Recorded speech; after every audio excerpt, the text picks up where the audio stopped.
One day this Narendra told Ramakrishna, look, I'm starved. I want to be established in God experience continually. I love to be kind of get myself in that state of mind where I experience God continually. Please, please help me. You would have thought any guru would say, oh, what a lovely disciple. He wants nothing but God experience. He doesn't want money. He doesn't want to chase after women. He just wants God experience. What more can I expect? And the guru would have been pleased, saying, well done, my boy, and pat him on his back. The moment Vivekananda said, I want to be established in that, please, please, put me in that state. Ramakrishna, you would have thought he would have pat him and said, nice boy, nice boy. It didn't work like that. He said, oh, I am so disappointed in you. He said, disappointed in me? He said, I am so disappointed in you. You, I thought, are a great tree, huge oak tree under which a lot of people will be able to sit under your shade and get relief. You are not here for your personal salvation, silly boy. You are here for the salvation of whole of humanity. Why are you becoming like a beggar? Asking for your salvation? I thought higher of you. He told him off. Imagine being told off by a guru for saying, please let me be established in God. I don't want money, I don't want anything, I just want to be God experience. So you are horrible man, you are horrible. You are not meant for that. You see, why am I stressing this? This is the vision of Vivekananda, and this becomes visible in later days. He is not here for personal salvation, saying, let me find God, get moksha, end of delusion of this life and all these limitations. Let me touch base with my real being, become infinitely kind of involved with the infinite. Give up this finite. Shrug it off. You may have thought, this Vivekananda said later on, he said, let me suffer thousands of miseries, and let me be born again and again, so that I can worship the only form of God that I believe in, the sum total of humanity. Look at this man. He's saying, oh Lord, if you take on all these forms and you want to muck about here, don't send me off. Let me be born again and again. And the process of being born is painful. We all know it. We don't make a big fuss about it because we have to live with it. This living is painful. We all know. No end of suffering. He said, let me be born again and again and suffer thousands of miseries so that I can worship the only form of God that I really worship, the sum total of humanity. You see, he doesn't see God there, that he has to go and find him and merge in God. He sees God here. He said, this is my living God in front of me. I wish to interact with the living God.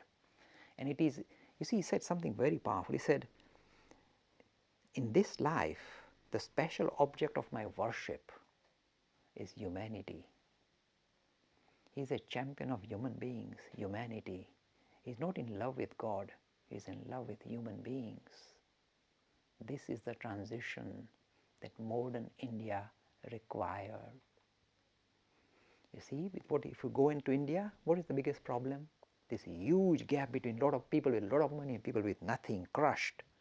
You needed a champion of humanity who sees religion being put into practice, not by tinkling bells in front of images, but by lifting whole of humanity up, giving them dignity, deifying them, uplifting them, whole of humanity.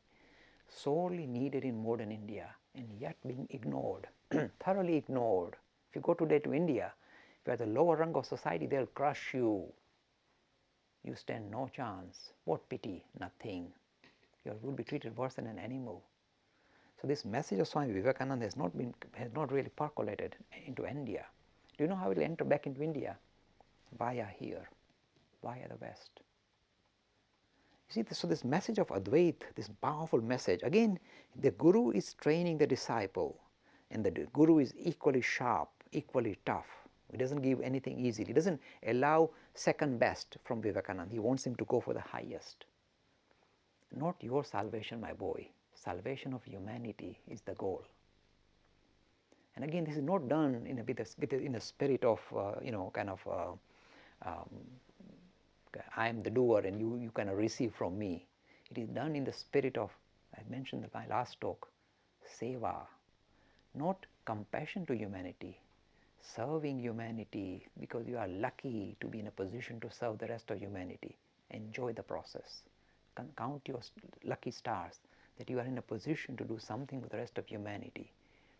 See, these messages, I told you, with the Ramakrishna and the Vivekananda story, we do not only see, kind of reconcile the various approaches of Hindus in the past, God with form, God without form, God is your essential nature. This becomes reconciled in their lives, it's very visible. But I told you, it's not just the past catching up with us, but the past producing a modern proponent, a modern hero who is now looking to the future and presenting spirituality suited to this age, the 21st century. And you see, this material is so dramatic. Look around the field, look around. You see, you hear, there are all lovely people in the world today. A lot of good people, a lot of doing a lot of good work.